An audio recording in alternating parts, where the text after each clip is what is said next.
On est d'accord qu'organiser son mariage, ça peut paraître trop difficile, trop compliqué. Tu sais pas par où commencer, tu sais pas comment choisir tes prestataires, tu sais pas quand il faut prendre une date. Bref, c'est le brouillard. On est installé. Aujourd'hui, je vais te parler de l'organisation d'un mariage. Je vais te donner, selon moi, selon mon expérience, mes bons plans et la méthode pour organiser un mariage de telle façon à ce que le jour de ton mariage tu sois une princesse et que tu n'aies rien à faire. Que tu te maries dans un an ou dans quelques semaines, il y aura des conseils pour tout, autant pour la préparation en amont, autant pour ce qu'il y a à faire quelques jours avant.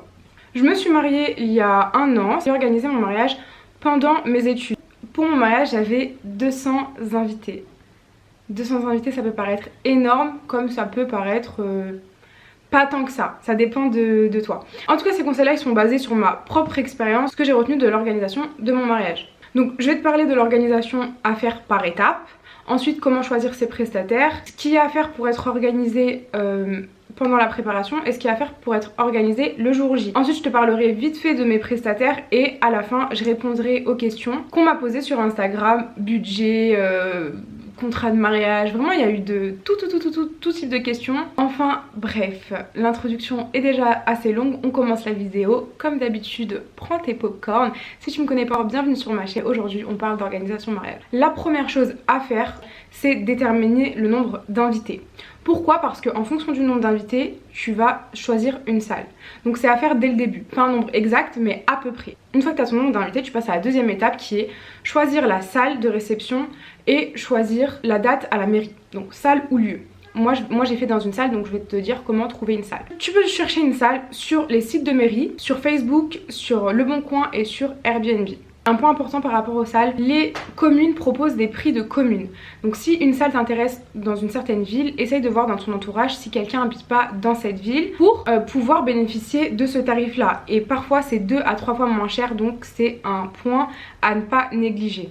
Dès que tu as trouvé ta salle avec une date qui te correspond, prends en même temps une date à la mairie. Une fois que tu as ces deux points là, ne change plus jamais de date. Si tu changes de date en fonction de tes prestataires, tu vas jamais t'en sortir. Donc une fois que cette étape elle est passée, tu en passes à une autre et tu la laisses de côté.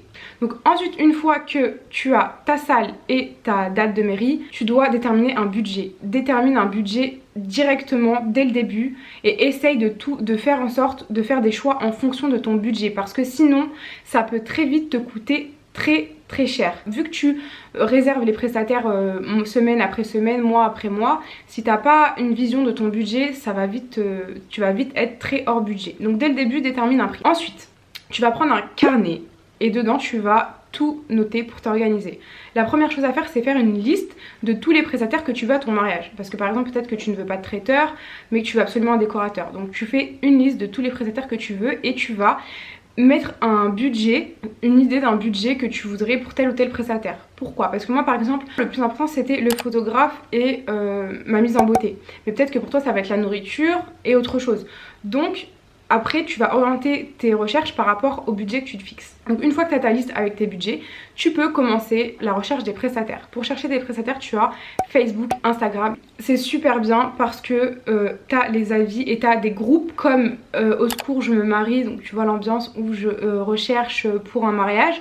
Et en fait tu as plein de prestataires sur les groupes Facebook comme ça qui viennent proposer leurs services. Et tu peux directement cliquer sur leur profil et voir leur travail. Donc ça c'est super bien pour les réseaux sociaux. Moi perso j'ai pas Facebook, mais pour organiser mon mariage je me suis créé un compte Facebook. Donc ce que je te conseille de faire pour rechercher tes prestataires, c'est de prendre 2-3 semaines où tout ton temps libre, tu vas passer ton temps à chercher tes prestataires. Essaye de faire une liste de tous les prestataires qui pourraient t'intéresser avec leurs contacts. Tu leur passes un coup de téléphone ou tu leur écris et tu leur demandes si là, pour ta date ils sont disponibles. Ceux qui sont pas disponibles, oublie. De toute façon tu trouveras ce que tu chercheras forcément. Donc comme je t'ai dit tout à l'heure, ne commence pas à changer tes dates. Tu regardes par rapport à tes critères, donc ce que tu aimes, ce que tu voudrais, etc. Par rapport au prix, et essaye aussi de regarder par rapport à la distance. Si tu habites à Paris, va pas prendre un prestataire du sud parce que tu auras des frais de déplacement. Vice versa, donc c'est mieux de prendre un prestataire qui vit le plus près de chez toi. Et ensuite tu demandes un devis. Tu fais ça pour tous les prestataires qui sont susceptibles de t'intéresser. Et une fois que tu as tous tes devis, là tu peux faire un choix. Par contre ne fais pas un choix 2 ou 3 mois plus tard parce que les dates elles se prennent. Mais c'est pour ça que fais vraiment toute cette partie-là concentrée. C'est un gros travail de recherche. C'est un gros travail où tu demandes plein de devis, où tu prends contact avec les prestataires. Regarde aussi la qualité de leurs réponses. Si quand tu discutes avec eux, ils sont ouverts, si ils sont agréables. Parce que c'est un jour, même si tu vas les payer, qu'il y aura un échange de services, d'argent à service de prestation, faut que ces personnes-là y aient quand même une bonne entente. Parce que sinon t'as plus de chances que ça se passe mal, qu'on te fasse un faux plan, etc. etc. Essaie de prendre les prestataires les plus sérieux possible. Ensuite, je vais te parler du paiement, comment ça marche. C'est tu donnes un acompte et tu règles la dernière partie le jour J. Je te conseille absolument de ne rien payer tant que tu n'as pas signé de contrat.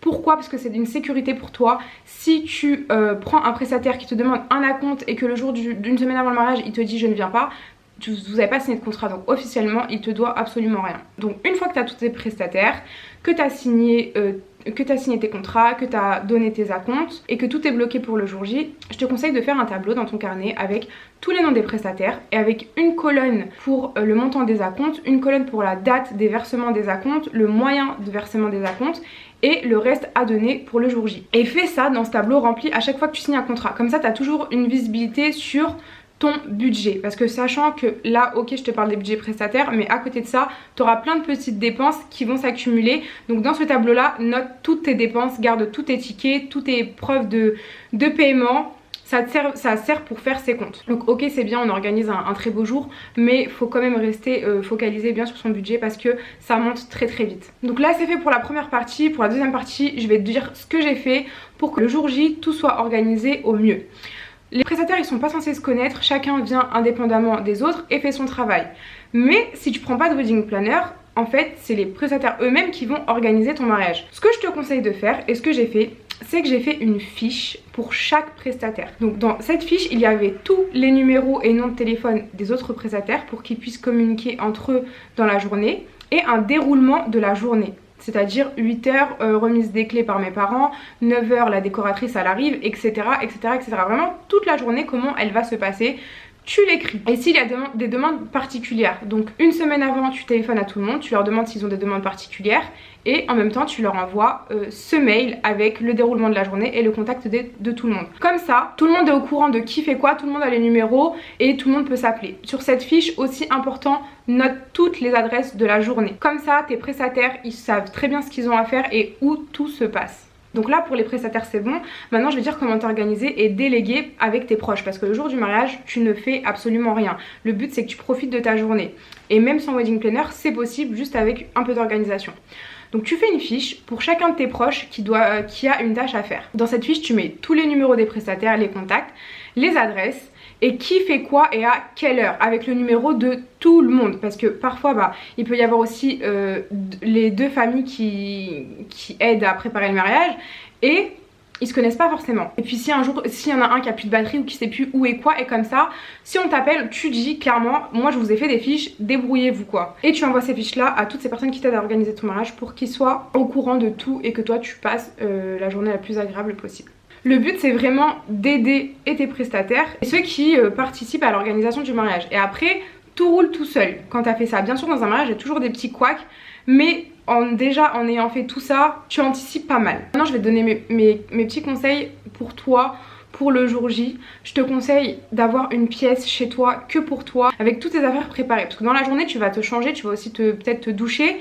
Donc essaye d'avoir une pièce libre où tu vas pouvoir redescendre la pression, te détendre et être seulement avec la personne qui te prépare. Je pense qu'on a fait le tour pour l'organisation. Je t'ai vraiment donné les grosses clés. Je t'ai pas parlé en détail de comment organiser quoi, mais je t'ai donné pour moi les trucs à savoir et les conseils. Maintenant je vais vite fait te parler de prestataire et ensuite je réponds aux questions. Un bon plan prestataire que je ne connaissais pas, c'est ma copine qui m'en a parlé. Jardiland, il propose des bouquets floraux et des couronnes qu'on met sur les voitures. Moi j'avais fait les miens sur mesure et j'ai payé 100 € pour le bouquet et la couronne florale. Et ça c'est un truc qu'on sait pas forcément, que Jardiland propose ce genre de service. Pour la location de la voiture, il y a l'application Tout Cela. En fait, au lieu de passer par une agence de location, tout se passe avec le téléphone. Tu télécharges l'application, tu vas, tu déverrouilles la voiture, tu payes en ligne et tu la reposes à un endroit. Ça c'est plus pour les gens de Paris ou autour. Moi j'habitais à pas très loin de Paris, donc j'ai pu le faire. Pour la robe de mariée, je te conseille d'aller chez Belle pour son mariage. Elle a un showroom sur Creil et elle fait des robes magnifiques. Pour mes prestataires, je vais pas te dire par exemple le photographe j'ai payé tant ou quoi, parce que ça dépend de l'endroit où tu te trouves, ça dépend du pack que tu prends avec chaque prestataire. Donc ça vaut pas le coup que je te dise combien moi j'ai payé. Donc maintenant la partie question. Donc la question qu'on m'a le plus demandé, c'est ton budget. Donc pour 200 personnes, j'ai eu un budget de 10 000 € tout compris. Ça veut dire que de ma robe de mariée jusqu'au la dernière dépense, la location de la voiture, vraiment toutes les dépenses, même ce qui va autour du mariage. Et si tu fais le ratio 200 personnes, 10 000 €, c'est pas tant que ça. Par rapport à ça, j'avais un conseil justement à te donner, c'est que peu importe ton origine, ta culture, tes croyances, n'hésite pas à les frapper à toutes les portes au niveau des prestataires. C'est pas parce que tu es d'origine française que tu peux pas aller voir un prestataire qui fait des prestations pour des mariages en général orientaux. Vraiment ça ne veut rien dire. En ayant comparé plein de prestataires, j'ai remarqué que les prestataires style oriental étaient beaucoup moins chers que les prestataires qui font des mariages type européen. Donc si tu es dans ce cas là, n'hésite pas à aller vraiment partout, parce que tu peux trouver de tout et tu peux trouver des bons plans dans toutes les catégories. Ça veut pas parce que tu fais un mariage type européen que ta décoratrice, tu peux pas prendre une décoratrice type qui fait des mariages orientaux, parce que bah elle aura une déco florale et ça rentrera totalement dans ta culture et dans ce que toi tu recherches. Quelle est la meilleure période pour toi? Youssouf, tu veux venir répondre aux questions avec moi? Pour moi, la meilleure période, c'est septembre, parce que bah, y a tout le monde, les gens ils sont rentrés de vacances, en général les gens qui ont des enfants c'est la rentrée de leurs enfants, donc comme ça t'es sûr que personne te dit je suis en vacances. Comment tu as économisé à fur et à mesure ou tout d'un coup? Pour faire des économies par rapport au mariage, sache que pendant que tu organises ton mariage, tu donnes des acomptes. Donc oui, cet argent là, c'est mieux d'avoir un minimum d'argent pour payer tous tes acomptes, mais le reste, la plus grosse somme, tu la donnes le jour J. Donc tu peux très bien économiser tout au long de l'année pour payer ton mariage le jour J. Avez-vous fait un contrat de mariage? Je tiens à préciser qu'il est juste derrière la caméra. Sérieusement, laisse-moi. On n'a pas fait de contrat de mariage à la mairie, mais on a fait un contrat de mariage entre nous. Le contrat de mariage, c'est une question d'argent, donc vous faites ce que vous voulez, mais je vous conseille quand même, avant de vous marier avec quelqu'un, de parler de vos conditions et de ce que vous attendez de la vie à deux, de les écrire noir sur blanc et de les signer entre vous, que ce soit un vrai engagement entre vous. Je trouve que c'est important de faire ça, même si vous faites pas un contrat de mariage à la mairie. Se marier, c'est un engagement profond. Quand tu te dis que tu te maries avec quelqu'un, c'est censé être pour la vie et dans l'infini si tu y crois. Si tu as 10 000 questions à lui poser avant de te marier, pose-lui 10 000 questions pour savoir c'est quoi sa vision des choses. Entre vous, vous pouvez très bien, même si vous ne faites pas de contrat de mariage à la mairie, mais vous dire, voilà, moi j'aimerais cette condition-là dans notre vie à deux, je voudrais celle-ci, puis celle-là, et vous entendre avant de vous marier. Parce que tu ne connais jamais vraiment la personne avec qui tu vis, une fois que tu vis pas avec elle. Comment faire pour payer son mariage? Tu travailles? Tu charbonnes. C'est la dernière fois que je l'invite dans une vidéo, hein. J'ai envie de vous le montrer là. Il fronce les sourcils à chaque phrase. C'est la dernière fois, première et dernière fois, je sais pas pourquoi je t'ai invité. Tu viens dans mon show Non mais attends, ici on est dans mon show, ok? Tu vas te calmer au printemps. Comment payer son mariage? Eh ben, épargner petit à petit. Si vous êtes jeune, épargnez dès maintenant. C'est important d'épargner, que ce soit pour un mariage ou autre chose, épargner de l'argent. Et j'avais une question, c'est comment faire si ma belle famille veut tout décider? Je sais que dans nos cultures, enfin dans la culture maghrébine, le mariage c'est quelque chose que les familles organisent. Alors, je vais donner un conseil, dis-toi que c'est ton mariage à toi, donc c'est toi qui décides. J'espère que cette vidéo elle va t'aider à organiser ton mariage, que si tu te maries bientôt, ton mariage il sera très très bien, très très joli.